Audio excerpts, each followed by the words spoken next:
백성들이 애굽 땅을 떠나온 지 3개월 만에 시내 광야에 이르러 시내산 앞에 장막을 치게 되었습니다.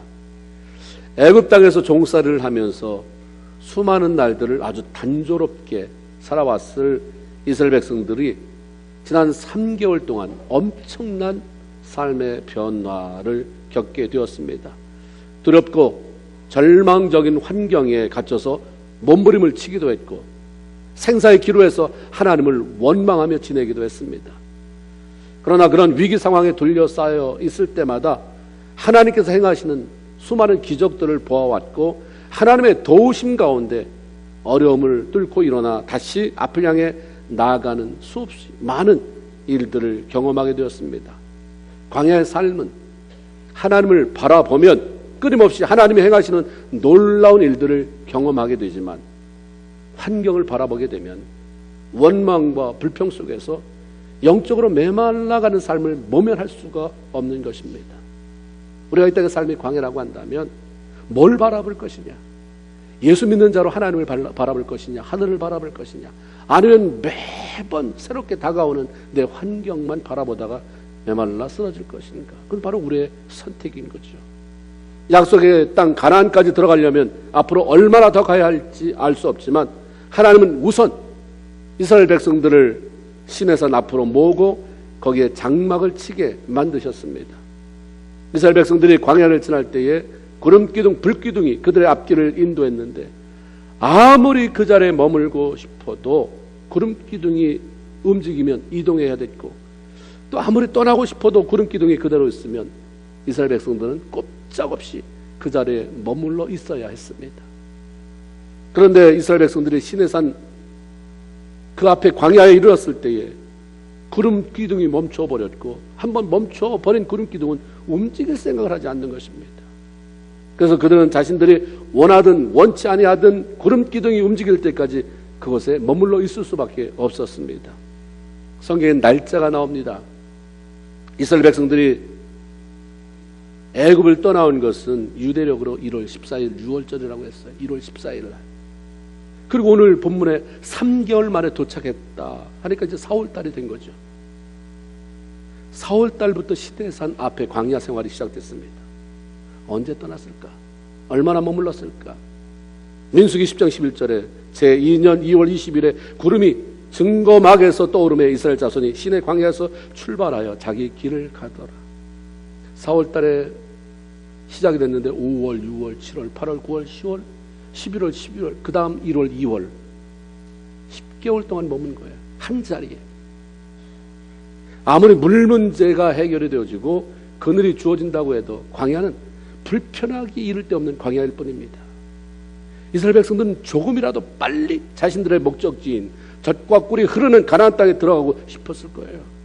그래서 시내 광야에 그토록 오래 머무는 것이 못마땅했을지도 모릅니다. 왜 빨리 안 가나? 여기 뭐 아무것도 없는데 여기 머물면서 농사를 질 것도 아니고 여기서 뭐가 대단한 일을 할 것도 아닌데 어차피 움직일 건데 어차피 가야 할 곳이 정해져 있는데 왜 여기에 이렇게 오래 머무는가? 뭐 투덜투덜 됐을지도 모르겠어요. 그러나 하나님의 이스라엘 백성들이 그곳 시내산 앞 광야에 머무는 동안 모세를 통해서 십계명 두 돌파를 전해주셨고 이스라엘 백성들이 앞으로 어떤 기준을 가지고 살아가야 할지 전과 다르게 이제 하나님의 백성으로 어떻게 살아가야 할지 하나님에 대한 말씀을 들려주셨습니다. 또한 그들에게 하나님의 임재를 상징하는 성막 만드는 법을 바로 여기서 알려주셨고 하나님을 예배하며 영적으로 새롭게 하고 정비시켜 주심으로 다시 가나안 땅을 향해 행군해 나갈 수 있는 힘, 에너지를 공급해 주셨습니다. 우리는 스스로 계획하고 원하는 것들을 빨리빨리 이루어내고 싶어서 내가 지금 가고 있는 방향이 제대로 가고 있는 것인지 관심 없습니다. 그냥 속도만 내려갑니다. 빨리 가야 돼요. 그러나 하나님은 방향에 관심이 있지 별로 속도에 관심이 없어요. 방향에 관심이 있기 때문에 때때로 우리의 삶이 방향이 잘못됐을 때에 세워놓으시기도 하고 점검해 보시고 또 힘을 주시기 위해서 사방을 막아 놓으시기도 합니다. 하나님이 막아 놓을 때는 뚫고 나가라고 하는 게 아니라 때때로는 잠깐 좀 멈춰. 그리고 하나님의 음성을 들어라. 하는 시기죠. 하나님의 사람들로서 우리는 속도가 느리다고 실패하는 인생을 살아가는 것도 아니고 남보다 뒤떨어지는 것도 아니라는 사실을 알아야 합니다. 자꾸 경쟁하려고 하지 마세요. 예수 믿는 사람은 경쟁하는 삶이 아니에요. 하나님과 더불어 동행하는 삶이지. 왜 신앙생활하는 게 힘드냐면 남과 경쟁하기 때문입니다. 세상 사람과 경쟁하다 못하니까 돌아와서 나도 저 사람처럼 돈 벌게 해주세요. 저 사람처럼 승진하게 해주세요. 경쟁하니까 괴로운 거예요. 그걸 하나님이 안 들어주시면 야속하고 때로는 왜 나만 좌절되기도 하고요. 경쟁이 아니에요. 우리는 그냥 동행해가는 삶입니다. 중요한 것은 내가 살아가는 방향이 하나님이 원하시는 방향으로 제대로 가고 있는 것이냐 하는 것에 초점을 맞추며 살아가는 것입니다. 지금 아니로 그날에 우리의 인생은 늙어도 후회하지 않는 삶, 죽어도 후회하지 않는 삶, 이게 우리의 목표잖아요. 잠깐 다른 사람보다 빨리 가는 것 같아서 더 많이 가진 것 같아서 환호성, 갈채를 받는데 그 사람이 거의 죽음에 임박해서 내가 잘못 살았다. 누가 보상할 것입니까? 이 방향이 아닌데 내가 열심히만 살면 되는 줄 알고 빨리만 달리는 줄 알고 왔는데 와보니까 딴 데로 와 있대. 이거 다 무슨 소용이냐 이거. 내가 가진 게 다 무슨 소용이냐. 이것 때문에 내가 잘못된 방향을 가기 때문에 우리 풍비박산이 났다. 누가 보상할 것입니까? 성경에 조심 없이 말며 그냥 되는 대로 살지 말고 조심조심하면서 방향이 잘못되고 있는가, 잘 되고 있는가, 제대로 가고 있는가 살피라고 하는 것이 하나님의 말씀입니다.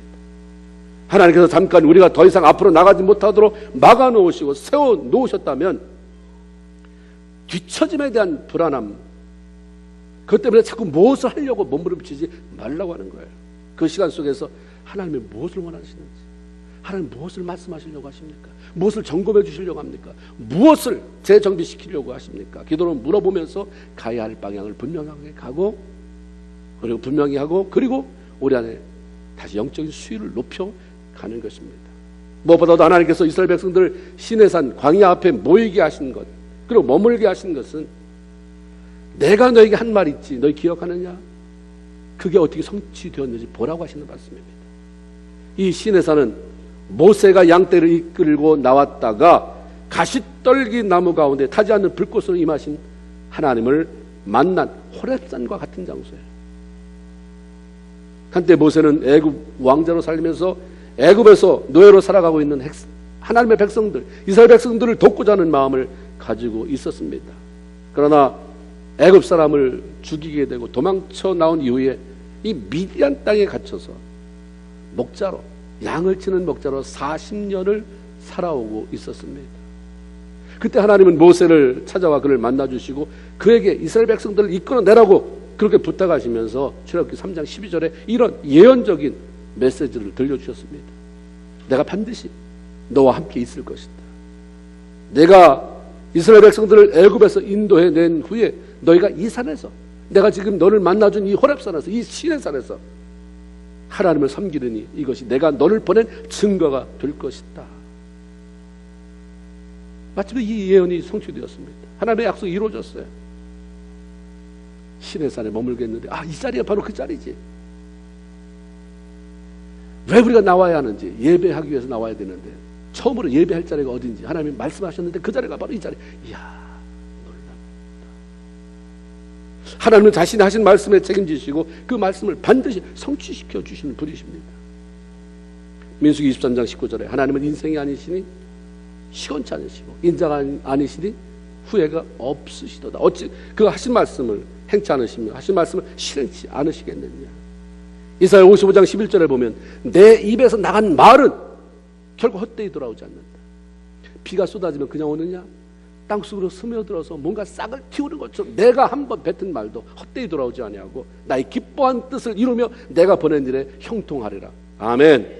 이스라엘 백성들은 이미 모세를 통해서 하나님께서 이스라엘 백성들을 해방시키시고 시내산에서 하나님을 예배하게 하실 것이라고 하는 말을 많이 들었어요. 이거 제대로 가고 있는 것입니까? 이거 하나님이 우리를 정말 나가라고 했습니까? 시내산에서 하나님 예배하는 날을 허락하실 것이다. 그걸 보면 이게 하나님이 우리를 부르셨고 우리가 제대로 반응한 것을 알게 될 것이다. 얼마나 많이 그런 말을 들었겠습니까? 그 말씀이 애굽에서 나온 지 3개월 만에 성취되는 것을 직접 보고 경험했습니다. 하나님은 이런 백성들에게 하나님께서 그들을 위해 지난날 무슨 일을 어떻게 행하셨는지 다시 얘기해라, 다시 얘기해라.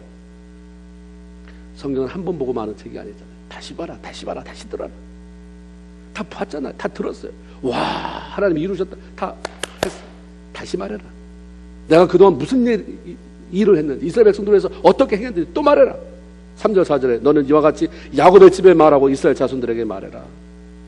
내가 애굽 사람에 어떻게 행하였음과 내가 어떻게 독수리 날개로 너희를 업어 내게로 인도하였음을 너희가 보았지 않느냐.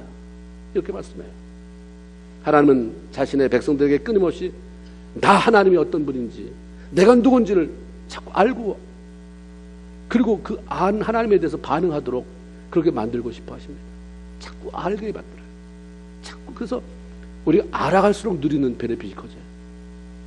호세아서 그래서 그렇게 말씀하는 거예요. 하나님 알아라, 힘써 알아라. 왜 우리가 성장하지 못합니까? 알지 못하기 때문입니다. 알아가려고 애를 쓰지 않아요. 보세요. 여기 누가 지난 한 주간 동안 하나님을 알려고 그렇게 하나님 앞에 금을 찾듯이, 성경에 말하는 대로 은을 캐듯이 그렇게 하나님을 찾는 사람이 얼마나 있었겠나. 하나님이 알아라. 안 만큼 누린다. 안 만큼 채워진다. 안 만큼 열린다. 아멘입니까? 하나님은 비밀이지만 알아보려고 하는 자에게, 그걸 갈망하는 자에게는 자꾸 베일이 벗겨지는 것입니다. 어떤 사람은 요만큼 알다가 하나님 앞에 갔더니 기가 막힌 거죠. 어떤 사람은 요만큼 알고 하나님 나라 가게 되는 것이죠.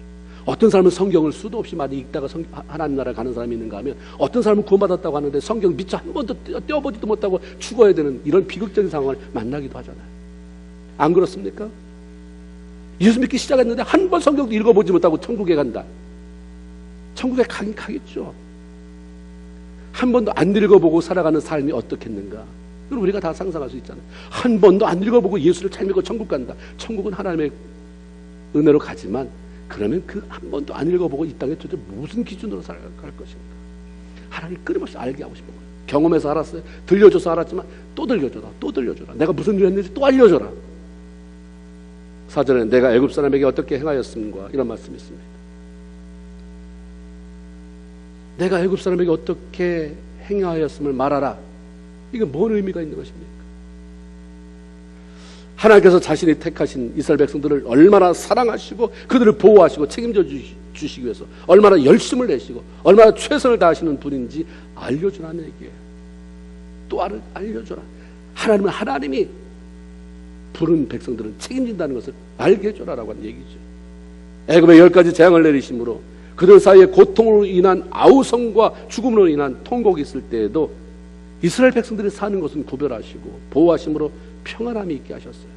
애굽 온 땅을 흑암으로 덮으실 때에도 자신의 백성이 살고 있는 고센 지역은 광명을 주셨고, 장자를 죽이는 죽음의 재앙이 파도처럼 몰려올 때도 이스라엘 백성들에게는 살 수 있는 방법을 미리 알려주시고 재앙을 넘어가게 하셨고 하나님의 영광이 그곳에 머물게 하셨습니다.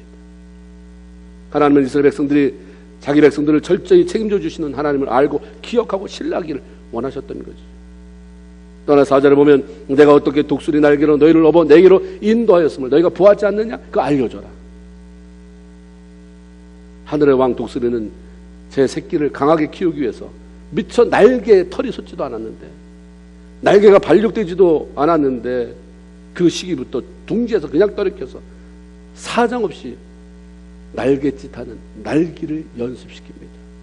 벼랑 끝으로 떨어지는 새끼 독수리가 날갯짓을 못하고 곤두박질하여 땅에 떨어져 산산조각이 날 위험에 직면하게 되면 어디선가 어미새는 재빨리 달려와서 커다란 날개로 자기 새끼를 받아 안전하게 날아오릅니다.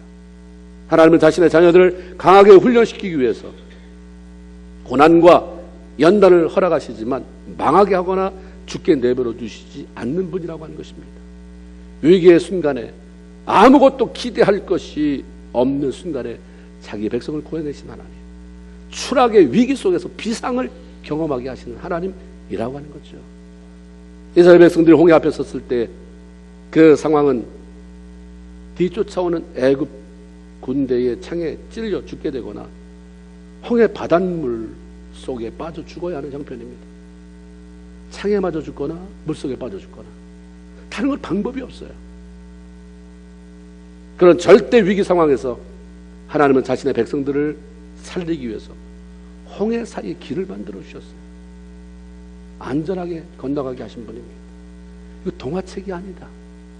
너희가 보았지 않느냐? 너희가 경험했지 않았느냐? 이스라엘 백성들이 그 계속해서 말씀해 주시는 거예요.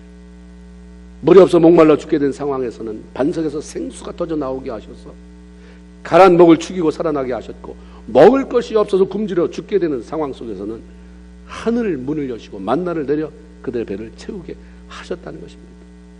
이분이 바로 하나님인 것을 알려줘라, 또 알려줘라, 또 듣게 해라.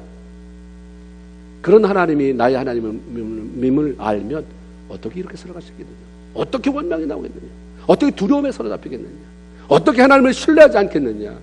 그게 될 때까지 또 말해라, 또 말해라, 또 말해. 그거 들었던 얘기인데요. 너 근데 그렇게 사느냐? 아니면 또 말해라, 아니면 또 말해라, 또 들려줘라. 5절에는 이렇게 말씀합니다. 세계가 다 내게 속하였나니. 하나님은 세계가 다 자신의 것이라고 말씀합니다.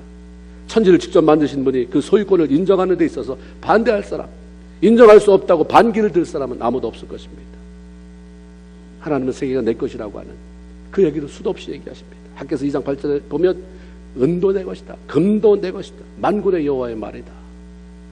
이사야 50장 10절 11절에 보면 삼림의 짐승과 못산의 가축이 다 내 것이라. 산의 모든 새들도 내가 아는 것이며 들의 짐승도 다 내 것이다. 천지가 하나님 것이라고 하는 것은 하나님의 풍성함을 의미하는 거죠. 결코 모자람이 없는, 결코 부족할 것이 없는 풍성한 하나님. 그 사도 바울은 이것을 알았어요. 이것을 깨달았기 때문에 빌립보서 4장 19절에 빌립보 백성 성도들을 축복할 때 나의 하나님이 그리스도 예수 안에서 영광 가운데 그 풍성한 대로 너의 모든 쓸 것을 채우시리라. 아멘입니까? 하나님을 채우신다. 하나님이 때 어떤 하나님이시기에, 풍성한 하나님이시기에 네가 필요한 정도는 채우고도 남는다. 부족할 것이 없는 풍성한 분이시기에 우리의 필요를 채우시는 하나님, 그 하나님을 알려주시는 거죠. 자기 백성을 보호하시고 책임지시는 하나님, 자기 백성들을 위기 속에서 건져내시는 하나님, 세계에 속한 모든 것들을 다 소유하고 계신 하나님. 왜 하나님은 이런 하나님에 대해서 모세에게 다시 알려주라고 명령하신 것일까? 이미 다 알고 있는 사실이고 경험한 사실이지만 다시 들려주어서 하나님에 대한 생각을 새롭게 하기 원하시고 하나님께 집중하게 만든 것은 이것을 넘어서 이스라엘 백성들에게 들려주고 싶은 아주 중요한 이야기가 있었기 때문입니다. 하나님을 꼭 들려주고 놓치지 않아야 되는 말씀이 있었기 때문에 그 말씀을 들려줄 하나님이 어떤 하나님인지 먼저 다시 얘기하시는 거죠. 밑도 끝도 없이 이게 뭔 얘기인가? 다 듣는, 하나님이 그랬지 그런 하나님이시다. 그런 하나님이 이제 다시 얘기한다. 정말 내 인생에서 없으면 안 되는 정말 중요한 얘기를 내가 지금 하겠다, 이 말씀이죠. 하나님이 하시고자 하셨던, 이스라엘 백성들을 시내 광야에 모아놓고 꼭 하고 싶었던 얘기가 무엇입니까? 어떻게 해야 바로 이런 하나님, 결핍이 없으신, 세계를 다 소유하신, 너를 건져내고 책임지고 위기 속에서 살려내시는 그 하나님의 복을 받아 누리는 백성으로 살아갈 수 있을 것인가에 대한 비밀을 들려주고 싶은 거죠.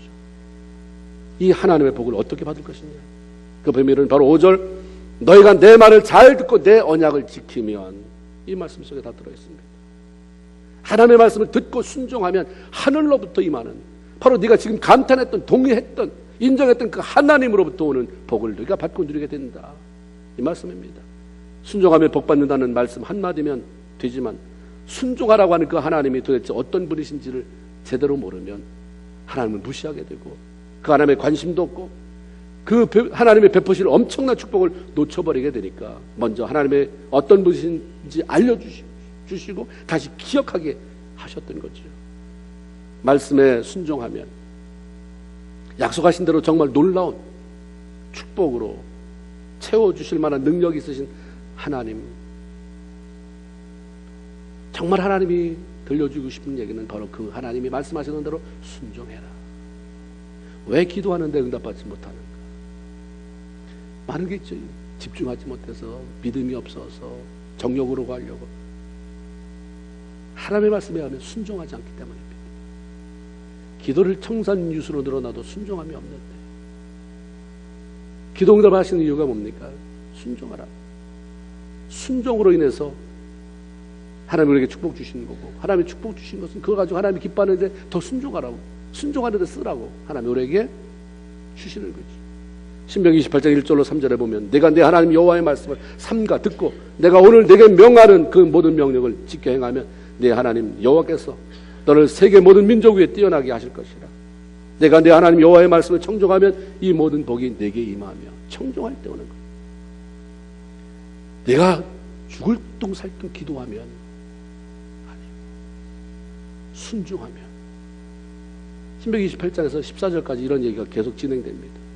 기도를 위한 기도가 아니라 기도하라고 하신 주님의 말씀에 대한 순종으로 기도할 때 응답이 오는 거죠. 기도해야지가 아니라 하나님이 기도하라고 하시니까 순종함으로 기도할 때, 내가 필요가 있을 때만 기도하는 게 아니라, 그러니까 주님이 늘 항상 기뻐하라, 쉬지 말고 기도해라. 기도, 하나님이 말씀하셨기 때문에 순종으로서의 기도가 있을 때 그 순종할 때 기도의 문이 열려지는 것이고, 기도의 응답이 놀랍게 임하는 것입니다. 순종으로 하는 기도 자체가 이미 복이 되는 거죠. 이사야 1장 19절에 보면 너희가 즐겨 순종하면, 내가 즐겨 순종하면 땅의 아름다운 소산을 먹을 것이요. 하나님의 말씀에 대한 순종의 결과는 구체적인, 추상적인 게 아니라 구체적 땅의 소산을 먹을 것이요 라는 말씀처럼 구체적인 하나님의 복으로 채워지게 되는 것입니다. 우리의 삶 속에 필요한 모든 것을 넘치도록 채워주실 수 있는 하나님께서 그것을 자신이 사랑하는 백성들에게 베풀어 주시는 조건으로 꼽는 것이 하나님의 말씀에 대한 순종입니다. 그러니까 사울 왕에게 순종이 제사보다 낫고, 듣는 것이, 말을 잘 듣는 것이 수양의 기름보다 낫다라고 말씀한 거죠. 순종하는 것, 말씀에 잘 귀담아 듣고 그대로 행동으로 옮기는 순종보다 우리의 삶을 복되게 하는 것은 없습니다. 우리가 내가 기도를 못해서 그랬나, 뭐해서 그랬나 아니라 얼마나 순종하고 사는가 점검해 보는 거죠. 굉장히 중요해요. 난 말씀에 순종하고 사는가. 실패해서 그렇지 순종하려는 마음은 있는가, 순종하려는 몸짓은 있는가. 하나님께서 이삭을 축복하신 이유에 대해서 창세기 26장 5절에 보면 이는 아브라함이 내 말을 순종하고 내 명령과 내 계명과 내 율례와 법도를 순종하였습니다. 지켰습니다. 후대가 잘되게 하는 비결도 부모가 하나님 말씀에 순종하는 것입니다. 잘 교육시켜서 이게 아니라 네가 순종하면 네 자식을 내가 축복하겠다. 아브라함이 축복했는데 하나님이 이삭을 축복하잖아요. 아브라함이 순종했는데 하나님이 아브라함을 축복했을 뿐만 아니라 그 자식도 축복하는 그런 모습이 성경에 나옵니다. 수많은 1세대들 가운데 여호수아와 갈렙만이 약속의 땅 가나안에 들어가 그것을 볼 수 있었는데 성경은 완전한 순종, 그들의 온전한 순종이 그것을 보게 했다라고 말씀합니다. 하나님으로부터 오는 모든 복은 순종하는 자에게 주어지는 것입니다. 하나님은 모세를 통해 하나님의 말씀을 순종하는 자가 누리게 되는 복을 더 구체적으로 말씀하셨는데 5절에 너희가 내 말을 듣고 잘 듣고 내 언약을 지키면 너희는 모든 민족 중에서 내 소유가 되겠고, 소유가 된다. 하나님의 소유가 된다고 하는 말의 의미가 뭘까? 하나님의 소유가 된다는 것은 하나님의 절대 관리 대상이 된다는 겁니다. 모든 소유는 소유주가 관리하죠. 내 땅 내가 관리하죠. 내 집 내가 관리하죠. 내 집을 누가 옆집 아저씨가 관리해 줍니까? 내 거는 내가 관리하는 거예요. 자식이 소유는 아니지만 스스로 자기가 알아서 생활하기 전까지는 마치 내가 관리할 대상으로 삼고 엄마 아빠가 먹여주고 옷 입혀주고 목욕시켜주고 하는 것처럼 소유는 소유주가 관리합니다. 그 관리 속에는 보호하심, 공급하심, 인도하심 등 모든 특혜가 포함되어 있습니다. 우리가 염려하고 두려워하는 이유는 말씀 순종으로 인해 그분의 관리 속으로 들어가지 못하기 때문입니다. 순종함의 마음에 있어지는 평안함, 순종하는 자가 갖는 당당함, 순종하는 자가 갖는 떳떳함, 그분에 대한 신뢰 때문에 그냥 그분의 관리 속에 들어가서 하나님이 나를 보호하시지, 공급하시지, 인도하시지, 내가 왜 염려하냐. 그런데 그분의 관리를 벗어나면 불안해지기 시작합니다. 왜? 내가 다 책임을 져야 되니까. 하나님의 말씀에 불순종하는 것은 내가 내 삶을 관리하겠다는 것이고, 그것은 우리의 인생을 꼬이게 하고 결국 실패할 수 없도록 우리의 삶을 그렇게 이끌어가요. 또한 하나님의 소유가 된다고 하는 것은 하나님의 것을 내가 누릴 수 있게 된다는 의미를 포함합니다. 5절에 세계가 다 내게 속하였나니 라고 선포하시는 하나님의 것이 된다고 하는 것은 우리가 순종하면 그것들을 누릴 수 있다고 하는 의미입니다. 우리 삶의 고갈과 결핍은 다른 어떤 이유보다 하나님의 말씀에 대한 불순종으로 말미암은 것입니다. 불순종은 하나님으로부터 떨어져 나가는 것이고, 순종은 그분께 속하게 되는 것입니다. 붙어있게 되는 것입니다. 붙어있는다는 그냥 붙어있는 게 아니라 순종할 때 붙어있는 거죠. 속한 자, 붙어있는 자, 이게 공급되는 거 아닙니까? 나무 뿌리가 열심히 영양분과 물을 빨아올린다고 할지라도, 그것이 공급되어진다 할지라도 붙어있는 가지에 그것이 공급되는 거지, 떨어지는 가지에는 공급이 될 수 없는 것입니다. 순종은 붙어있게 만들어요. 순종은 속하게 만듭니다. 그래서 하나님이 공급하시는 것을 받게 만들고 누리게 만드는 것입니다. 6절에 보니까 너희가 내게 대하여 제사장 나라가 되어 거룩한 백성이 되리라. 너는 이 말을 이스라엘 자손들에게 전할지니라. 순종하는 자는 하나님의 제사장 나라가 된다. 제사장이 된다. 제사장은 뭐 하는 사람입니까? 하나님과 사람 중지하는 역할, 사람을 하나님 앞으로 나가게 만드는 인도자의 역할을 합니다. 그래서 이게 굉장히 소중하기 때문에 사도 베드로전서 2장 9절에 너희는 왕같은 제사장이다, 이렇게 말씀합니다. 제사장이 된다는 것은 왕같은 권위와 리더십을 가지고 하나님의 선한 영향력을 끼치는 사람이 된다는 말씀이죠. 나라가 순종하면 그 나라가 열방에 뛰어나 모든 민족에 영향을 미치게 되는 것이고, 각 개인이 하나님의 말씀에 순종하면 다른 사람에게 영향력을 끼쳐서 그들을 이끌어가게 되고 존귀한 자리에 서게 되는 것입니다. 그래서 너희가 왕같은 제사장인 것을 기억해라.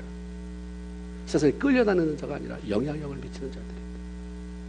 세상에서 그렇게 열등감을 누리고 세상에서 끌려다니다가 교회 와서 하나님 나도 복 주세요가 아니라 당당하게 나가서 어떤 것으로 비교하지 말고, 소유로 비교하지 말고, 어떤 것으로 비교하지 말고 왕같은 제사장이 되었다고 하는, 구원받은 백성으로 하나님 앞에 순종하는 자로 왕같은 제사장이 되었다고 하는 그런 확신을 가지고 영향력을 미치며 살아라. 이게 하나님이 우리에게 들려주신 말씀입니다. 하나님께서 인간을 지으실 때 이미 복을 말씀하셨어요. 복 주시고. 우리는 모두 다 복을 받을 자격이 있는 사람입니다. 그런데 그 복을 누리는 방법은 오직 한 가지, 하나님 말씀에 순종하는 자예요. 복 받기 위해 헌금하고 봉사하고 구제하는 게 아니잖아요. 교회가 무슨 투자입니까? 내가 10불을 헌금했으니 30배, 60배, 100배로 주시옵소서. 그거 아니거든요. 하나님께서 말씀하시기 때문에 하나님을 사랑하는 그 하나님 앞에 순종하기 위해서 헌금하고 봉사하고 구제하고 사랑하고 섬기며 살아갈 때 약속하신 복이 우리에게 임하는 줄로 믿습니다. 순서가 바뀌어야 돼요. 이 개념이 바뀌어져야 됩니다. 따라하세요. 순종합시다. 복을 받읍시다. 누립시다. 나눕시다. 이제 받으라, 누리라, 나누라, 이 세 가지는 굉장히 필요하죠. 순종함으로 받고, 그 다음에 받긴 하는데 누리지 못하는 사람이 있어요. 누려야죠, 내가. 그리고 누리기만 하면 안 돼요. 그걸 나눠야죠. 다시 받고 누리고 나누고. 시작. 예, 이게 우리가 이 땅에서 복된 삶을 살아가는 것인데, 말씀에 순종함으로 말미암아 하나님이 약속하신 것들이 여러분의 삶 속에 그대로 이루어지는 것을 여러분이 경험하고 간증하고 다른 사람을 그렇게 만들어가는 귀한 성도들이 되기를 주님의 이름으로 축원을 드립니다. 아멘. 하나님 고맙습니다. 오늘 복된 성일에 저희들 불러주셔서 예배하게 하시고 또다시 말씀을 듣게 하시고 말씀 앞에 저희들 겸비하게 결단할 수 있는 은총 베풀어 주시니 감사드립니다.